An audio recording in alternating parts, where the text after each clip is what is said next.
Assalamualaikum warahmatullahi wabarakatuh. Selamat siang rekan-rekan sekalian yang berbahagia, baik yang berada di dalam ruangan diskusi ini maupun yang mengikuti acara ini secara live melalui TikTok, YouTube, barisan posisi, YouTube, apalagi nih ya, Social Corner, kemudian strategi, Instagramnya Lucius dan ini, Ribbon TV yang hadir beserta pada kesempatan yang berbahagia ini. Kawan-kawan sekalian yang berbahagia,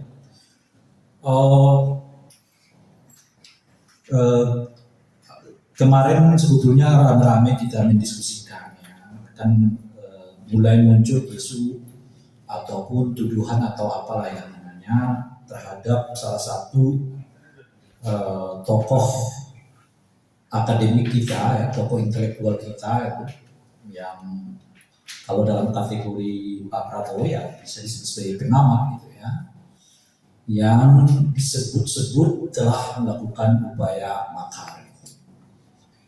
Nah, pertanyaannya sebetulnya apa kira-kira yang membuat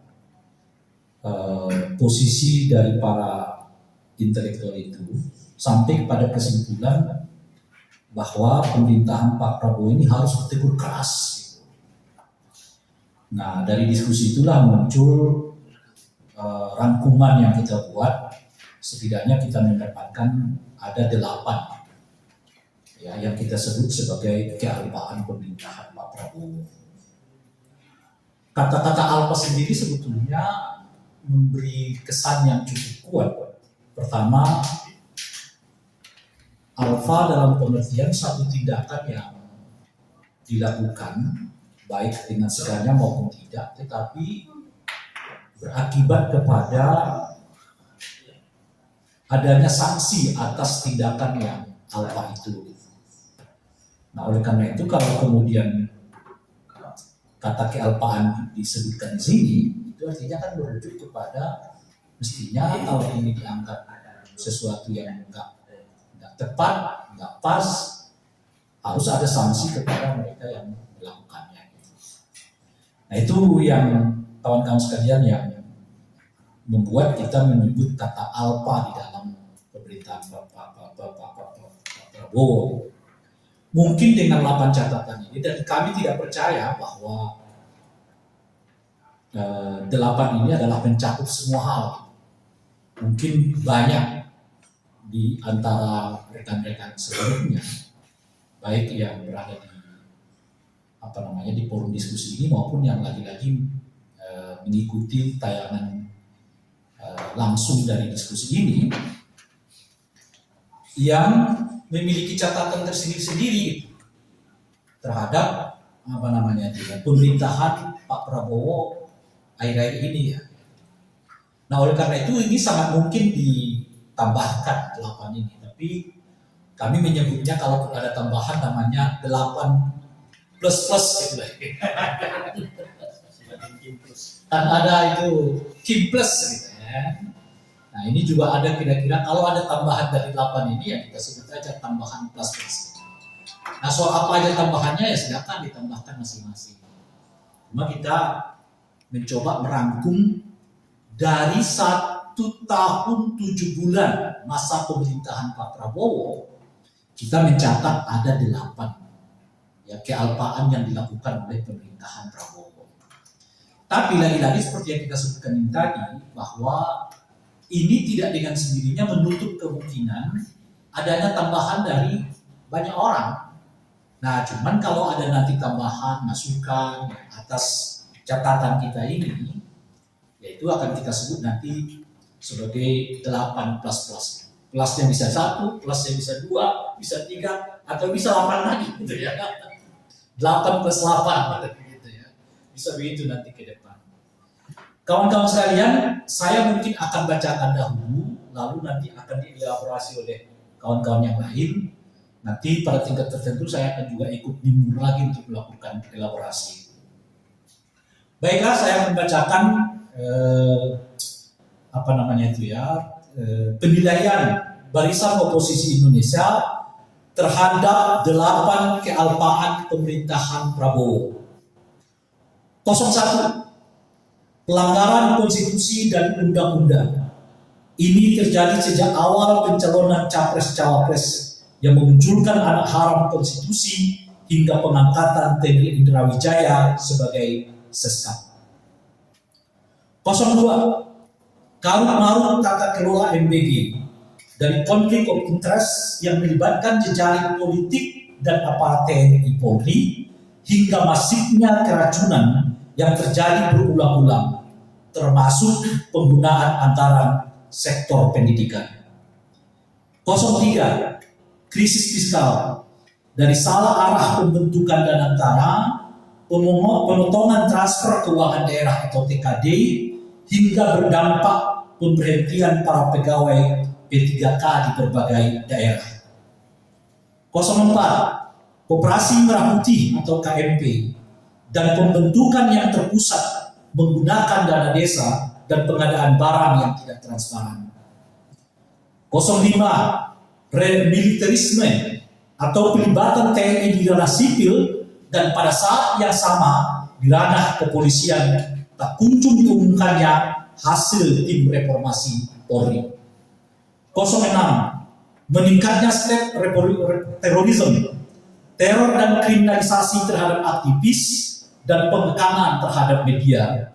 Setidaknya ada kurang lebih 1000-an aktivis atau demonstran yang sebagian besar masih menjalani proses hukum.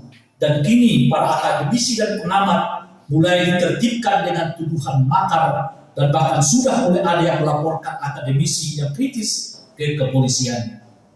07. Korupsi merajalela ditandai dengan indeks persepsi korupsi yang rapotnya merah, hanya mendapat skor 34 dari rentang 0 sampai 100, merosot dan hilangnya standar moral kerja KPK. 08. BOP dan ART melanggar prinsip politik bebas aktif dan merugikan kepentingan nasional. Jakarta 9 April 2026. Inilah 8 poin kealpaan pemerintahan Prabowo menurut rangkuman dari Barisan Oposisi Indonesia.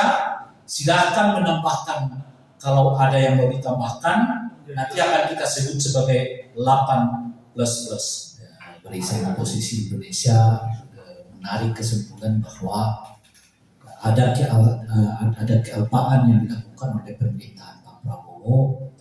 Ya, setidaknya yang kita catat sekarang ini adalah 8, meskipun tidak menutup kemungkinan bahwa ke depan ya ada orang yang menambahnya, silahkan. Cuman kalau ada yang menambahnya, kita sarankan disebut dengan 8+. Kalau ditambah 1 ya berarti 8+1. Kalau nambahnya 2 berarti 8+2. Kalau nambahnya 3 berarti 8+3.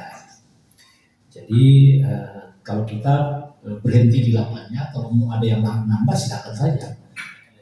Apakah mungkin akan bertambah? Sangat mungkin, karena kita juga menyadari bahwa secara umumnya yang menurut saya yang kita bisa tangkap dari perbincangan publik, khususnya melalui media sosial, adalah ketidaktahuan publik kita ini sebenarnya mau kemana. Itu yang secara umum kita tangkap. Sebab kelihatan program demi program yang dilakukan oleh Pak Prabowo muncul secara tiba-tiba. Kadang itu datang melalui pidato. Perjanjian BOP, saya kira rakyat Indonesia nggak ada yang tahu, tiba-tiba udah ikut bersama dengan Trump. Begitu juga dengan ART dan perjanjian itu. Jadi ada banyak peristiwa di kita itu yang pembincangannya jarang kita temukan, tapi barangnya udah ada. Terakhir yang kita dengar adalah pengadaan motor trail ya untuk BGN yang jumlahnya ada berapa?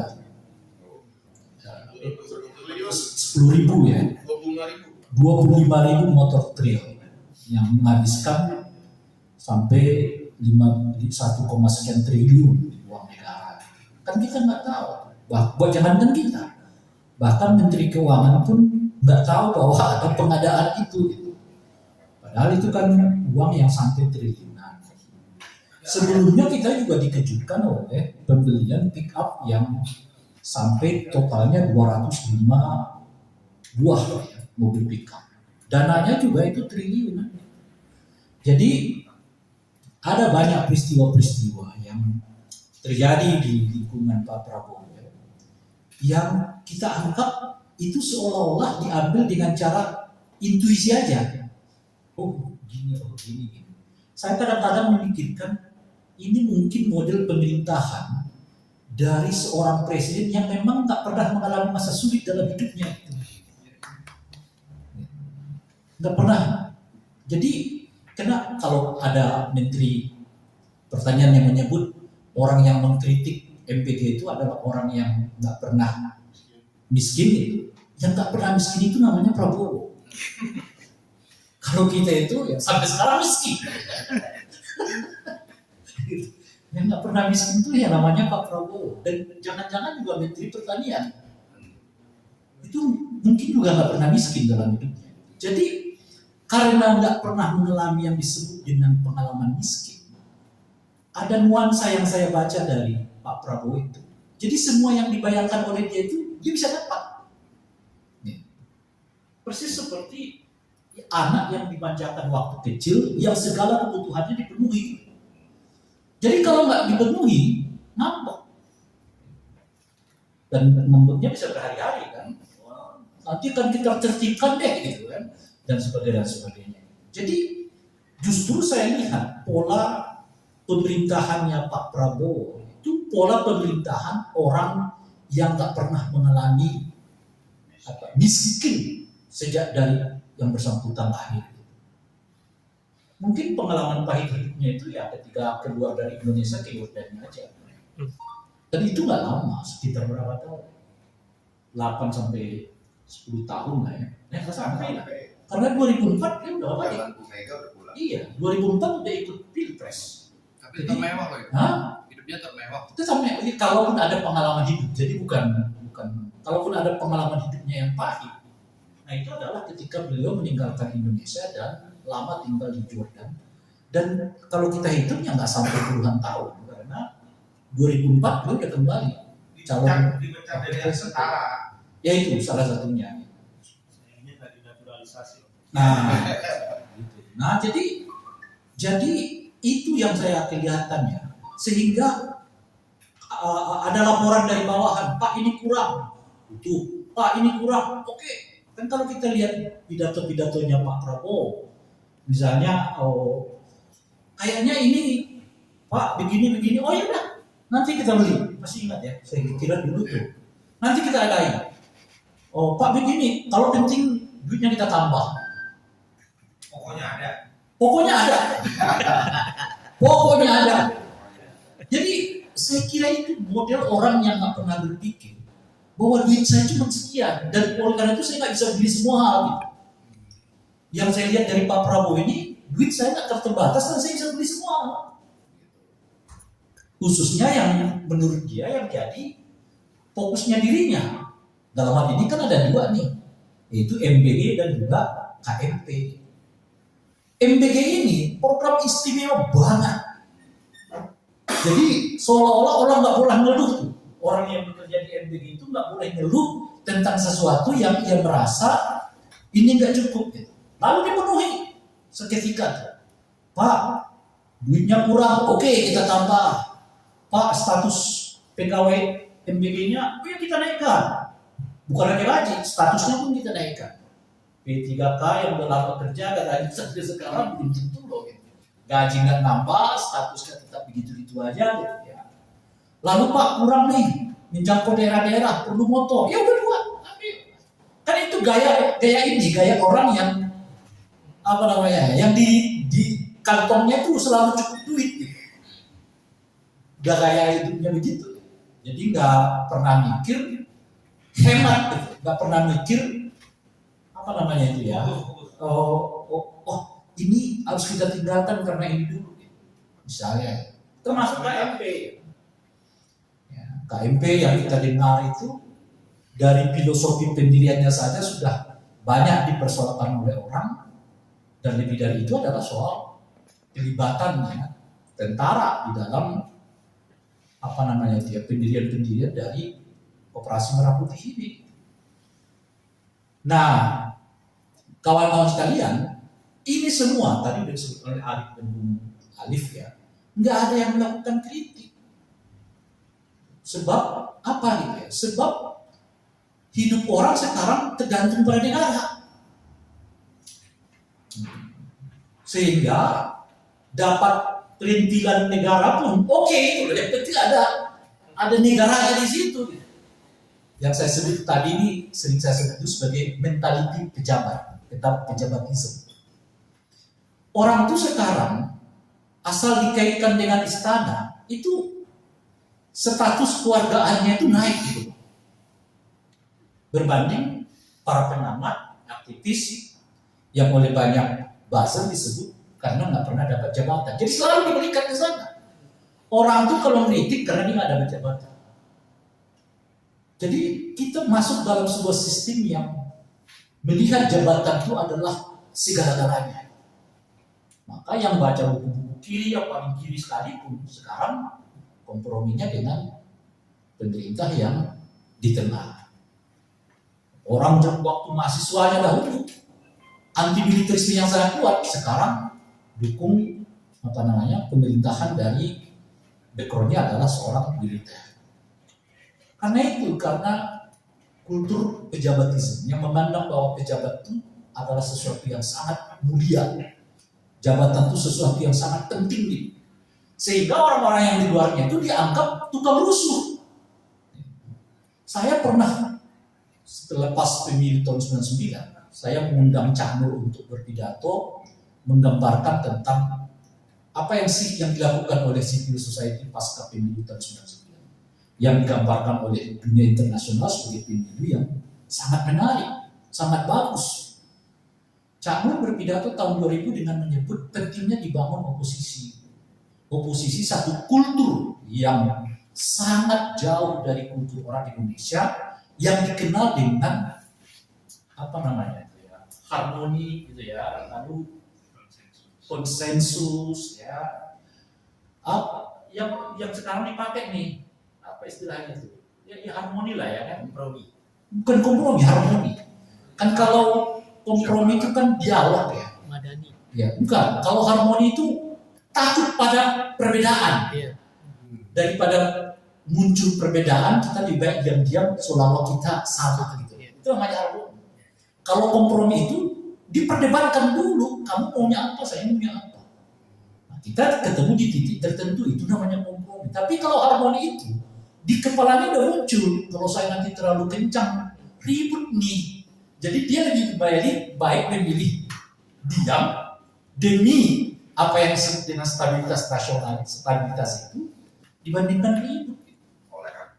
Ya semacam itu. Jadi kita oleh cara menyebut susah membayangkan sebuah oposisi dari sebuah masyarakat yang di dalam kepalanya itu sangat kuat apa yang disebut dengan kata harmoni.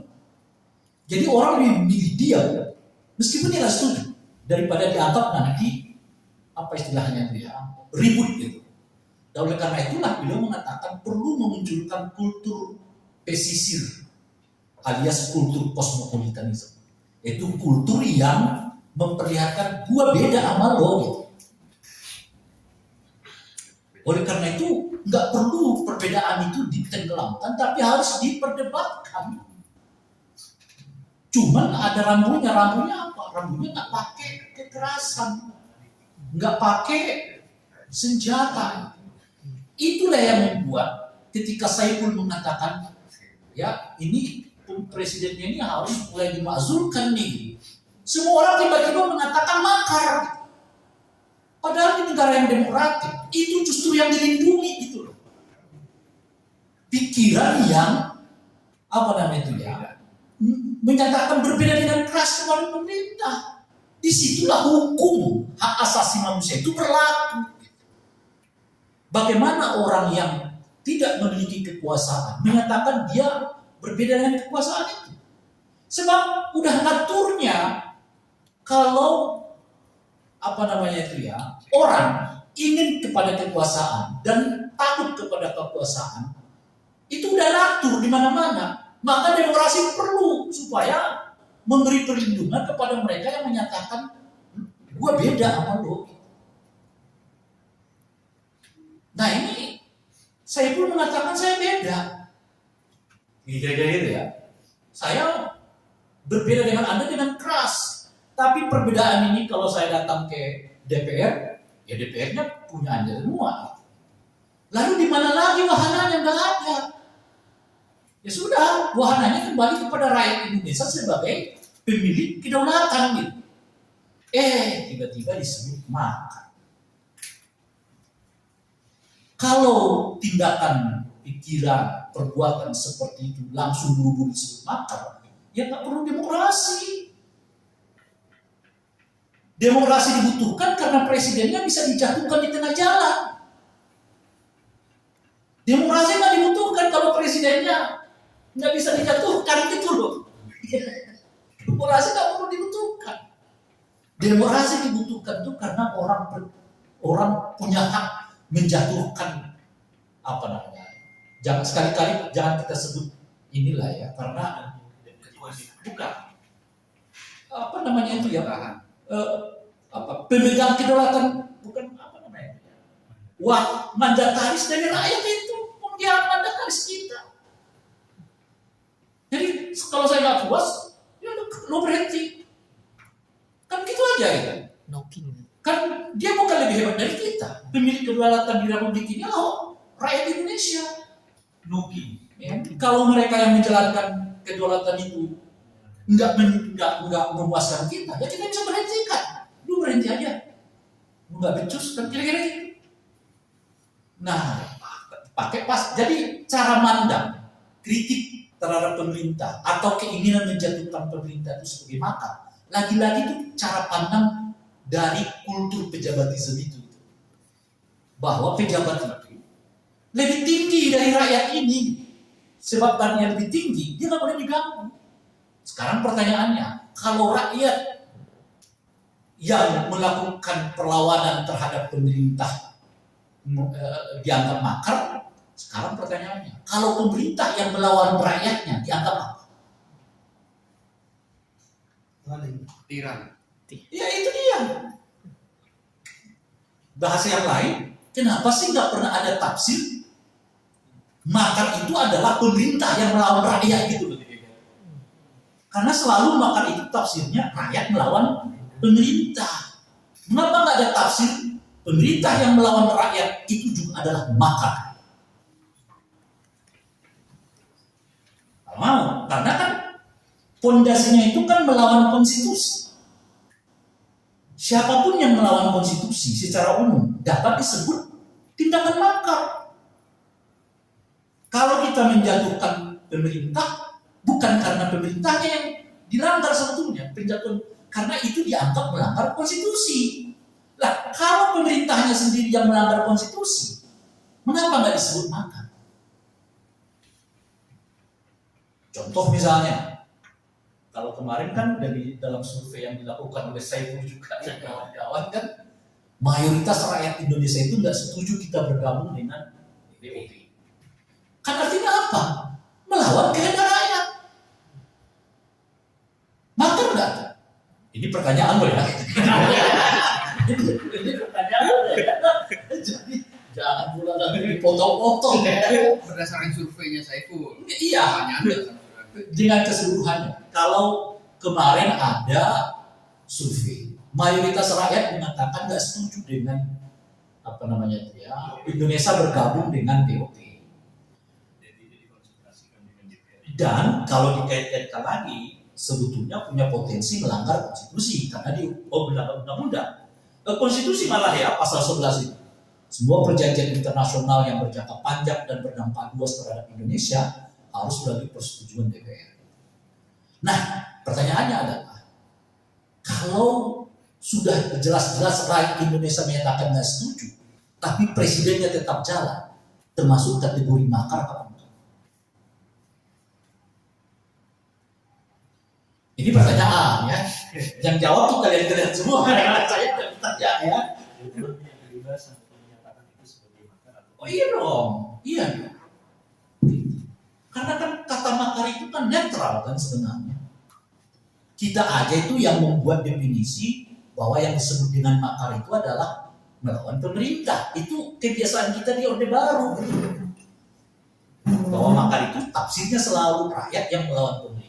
Kalau pemerintahnya yang melawan kehendak rakyat, gimana? Apa namanya? Bagaimana penggolongannya? Kan kalau pemerintah melawan kehendak rakyatnya, kan mekanismenya yang memang dia harus dimakzulkan kan itu. Loh ketika dia dimakzulkan dia malah disuruh bakar kan aneh. Aneh. Kan itu mekanismenya. Nah itu satu hal. Hal yang berikutnya adalah sepanjang era reformasi ini kawan-kawan sekalian, kalau kita bisa rujuk kembali, tidak ada kekuatan besar politik yang berkumpul di presiden atau di pemerintah sedemikian mewahnya kecuali di era Prabowo. Nggak ada kekuatan politik yang sedemikian kuat dan mewahnya berkumpul di sekitar presiden di era reformasi ini kecuali di eranya Pak Prabowo. Nggak usah ke Mega lah ya, nggak usah ke Gus Dur, itu jelas peta politiknya sedikit gitu ya. Mega kalah di Pilpres, Gus Dur berhenti di tengah jalan, ya kan, Habibie juga begitu. Kita cek aja dari SBY ke Jokowi. SBY putaran pertama itu dukungannya hanya sekitar 45%. Periode pertama lah ya. Periode dia di atas sekitar 70%. Periode pertama Jokowi hanya sekitar 62%. Periode keduanya berkumpul sekitar 82%. Di era pertama Prabowo, belum sampai setahun, dia sudah didukung 82,sekian persen kekuasaan di parlemen. Siapa yang paling mewah daripada Prabowo? Itulah cukup. Apalagi ormas-ormas agama ikut Pak Prabowo. Bolak-balik tuh ormas agama ketemu dengan Pak Prabowo. Meskipun ada ormas agama yang sebelumnya teriak tolak BOP, 2 jam 3 jam ketemu sama Pak Prabowo, oh kami dukung BOP. Ada juga. Lalu besoknya Pak Prabowo pidato, itu ormas yang dukung BOP, kita akan bangunkan gedungnya sampai 40 lantai. Ada korelasi nggak? Wallahu a'lam bishawab. Ya kan? Biar alam yang menjawab itu. Ada. Cukup. Apakah cukup bersih? Nggak berhenti di situ. Ya kan? Akademisi intelektual yang dulu mencerahkan kita tentang civil society, mencerahkan kita tentang demokrasi, mencerahkan kita tentang betapa pentingnya rakyat berdaulat, sekarang ikut bersama mereka dan sekarang menceramahi kita betapa penting presiden dijaga. Asik kan dunia itu. Kemarin masih ceramah. Ya kalau rakyat nggak puas rebut. Hari ini dia mengatakan harus tertib berdemokrasi. Asik. Itu dunia ini ya. Ya gitu aja dunia ini. Asik. Ceramah kemarin ya, masyarakat bergerak. Hari ini jangan bergerak, kita harus tertib demokrasi. Ya kan, 5 tahunan. Apakah itu cukup? Enggak cukup. Mantan ketua-ketua organisasi kemahasiswaan banyak di sekitarnya Pak Prabowo. Dan ini menurut saya kali pertama juga dalam sepanjang sejarah di mana ketua-ketua organisasi mahasiswa alumni-alumninya banyak direkrut oleh pemerintah. Udah cukup nggak? Udah cukup. TNI, wah, sangat kuat di bawah dan solid di belakang Pak Prabowo. Polisi juga begitu. Siapa yang punya kekuasaan kayak begini? Mewahnya dukungan kepada Pak Prabowo sepanjang pemerintahan di era reformasi. Nggak ada kecuali Pak Prabowo. Tetapi kawan-kawan sekalian, betapapun mewahnya dukungan ini kepada Pak Prabowo dan kali pertama dalam sejarah begini besar dukungan kepada presiden dari civil society, lalu dari masyarakat ya, bukan atau kekuatan politik, lalu ditambah dengan tingkat kepuasan mencapai 82,9% sesuai dengan rilis survei tahun 2025. Terhadap pidato seorang pengamat, satu pengamat yang nggak jelas basis masanya siapa, dia sudah ketar-ketir. Muncul tuduhan makar. Saya nggak ngerti buat apa presiden mengumpulkan semua orang itu kalau ujung-ujungnya dia hanya takut kepada seorang pengamat. Buat apa coba? Didukung asing gitu. Hah? Didukung asing gitu. Kawan ini anti asing. Saya nggak ngerti. Masuk akal nggak sih? Segitu mewah dukungan itu kepada presiden.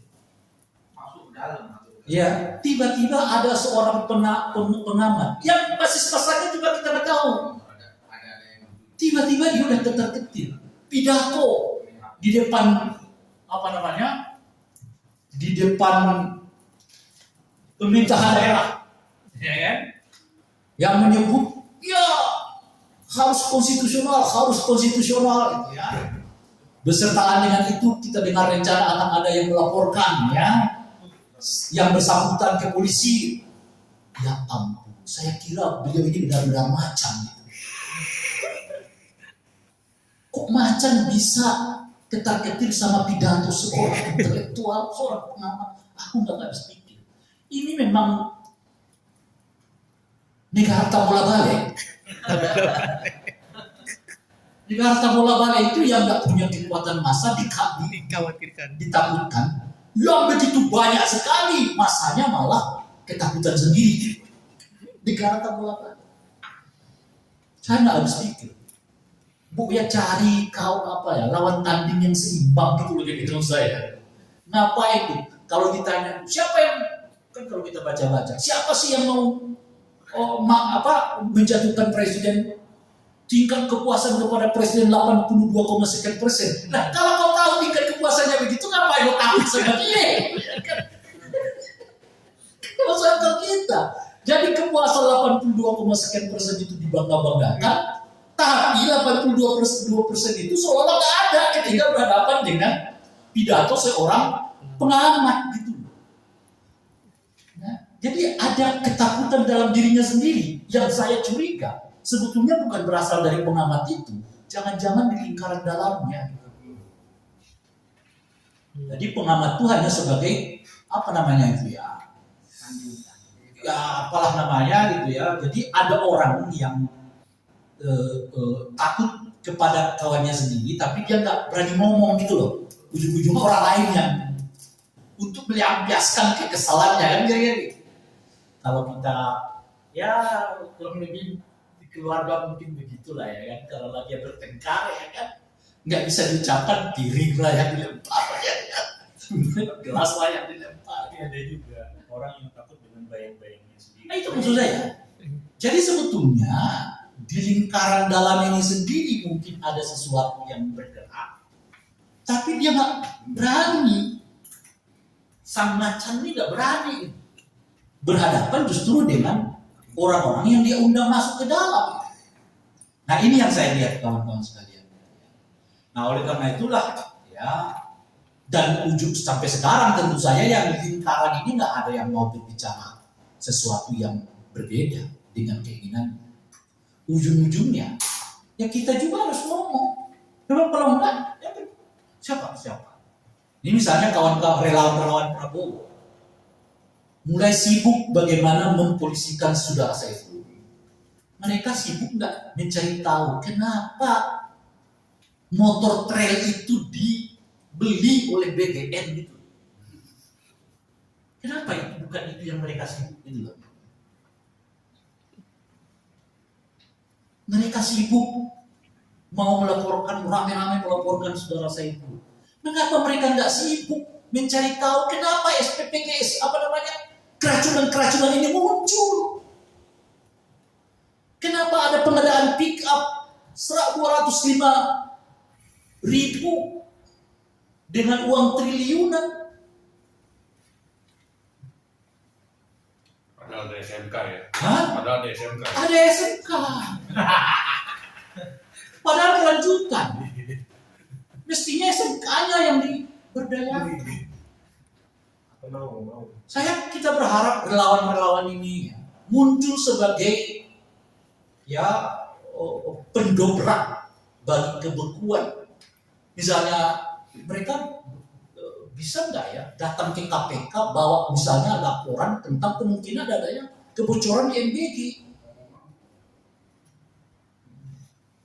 Karena mereka mau tanda kutip lah ya, penjarakan Saiful, nggak akan ada impact-nya.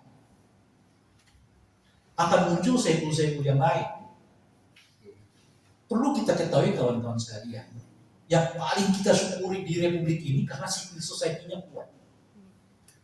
Dan sepanjang Republik ini ada, civil society itu sebetulnya yang membentuk sejarah. Ada apa tidak ampun. Enam ke Orde Lama ke Orde Baru. Masyarakat yang gerak, bukan politisi. Reformasi, masyarakat yang bergerak, bukan politisi. Yang paling dekat peristiwa Pati, masyarakat yang gerak, bukan politisi. Kemarin ada gubernur yang mau pengadaan mobil 28 M ya, 2,8 M ya, ininya ya, biayanya. Masyarakat gerak, bukan Depdagri. Baru Depdagri ngomong gitu loh kira-kira. Saya juga baru tahu. Padahal kemarin Depdagri buat retret ya kan. Sebagainya ya. Jadi perubahan-perubahan ini pada civil society. Kalau kita lihat ini sebelumnya. Makanya apa istilahnya itu ya? Mengkriminalisasi masyarakat pada kasar civil society nggak akan menyelesaikan masalahnya. Itu hanya akan menambah daftar orang yang pernah dipenjarakan oleh pemerintahan yang sedang berkuasa. Nah ini yang kita perlu catat. Sekarang udah ribuan orang dan ini sejarah.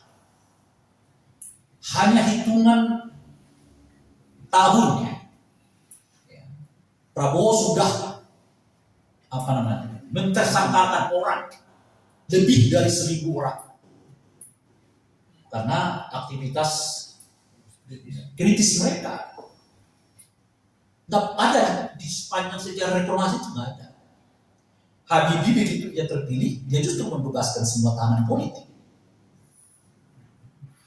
Nah sekarang belum setahun loh, itu kan peristiwa Agustus kan, Oktober, Agustus. iya. Sampai Januari kemarin masih ditangkapi. Nah iya, jadi kan baru 8 bulan, 9 bulan lah ya, Agustus, September, Oktober, 10 bulan. Baru 10 bulan berkuasa, udah ribuan orang yang ditangkapi. Gak pernah ada dalam sepanjang reformasi. Nah sekarang karena aktivisnya itu mulai pengamat-pengamat. Jadi nggak ada. Jadi kalau ada sejarahnya Pak Prabowo, salah satunya adalah di eranya dia, ribuan orang dalam kurun 10 bulan sudah ditangkap. Kawan-kawan sekalian, kalau ini makin panjang ini ya. Karena itu saya bacakan saja ya. 8 kealpaan pemerintahan Prabowo. Barisan Oposisi Indonesia. 8 kealpaan pemerintahan Prabowo. 0. Pelanggaran konstitusi dan undang-undang. Kita ulangi lagi ya. Barisan Oposisi Indonesia merangkaikan 8 kealpaan pemerintahan Prabowo. 01. Pelanggaran konstitusi dan undang-undang. Ini terjadi sejak awal pencalonan capres-cawapres yang memunculkan anak haram konstitusi hingga pengangkatan Teddy Indrawijaya sebagai seskap. 02. Karut-marut tata kelola MBG dari konflik of interest yang melibatkan jejaring politik dan aparat TNI, Polri, hingga masifnya keracunan yang terjadi berulang-ulang, termasuk penggunaan anggaran sektor pendidikan. 03. Krisis fiskal dari salah arah pembentukan dan anggaran, pemotongan transfer keuangan daerah atau TKD hingga berdampak pemberhentian para pegawai P3K di berbagai daerah. 04. Koperasi Merah Putih atau KMP dari pembentukan yang terpusat menggunakan dana desa dan pengadaan barang yang tidak transparan. 05. Remilitarisme atau pelibatan TNI di ranah sipil dan pada saat yang bersamaan belum adanya kepastian diumumkan hasil reformasi Polri. 06. Meningkatnya state terorisme, teror dan kriminalisasi terhadap aktivis dan penekanan terhadap media. Setidaknya ada kurang lebih 1000-an aktivis atau demonstran yang sebagian besar masih menjalani proses hukum saat ini, dan kini para akademisi dan pengamat mulai ditertibkan dengan tuduhan makar dan bahkan sudah mulai ada yang melaporkan akademisi yang kritis ke kepolisian. 07. Korupsi merajalela ditandai dengan indeks persepsi korupsi dengan raport yang merah, hanya mendapat skor 34 dari rentang 0 sampai 100. Merosot dan hilangnya standar moral kerja di KPK.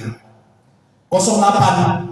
BOP dan ART melanggar prinsip politik bebas aktif dan merugikan kepentingan nasional. Jakarta, 9 April 2026. Assalamualaikum warahmatullahi wabarakatuh.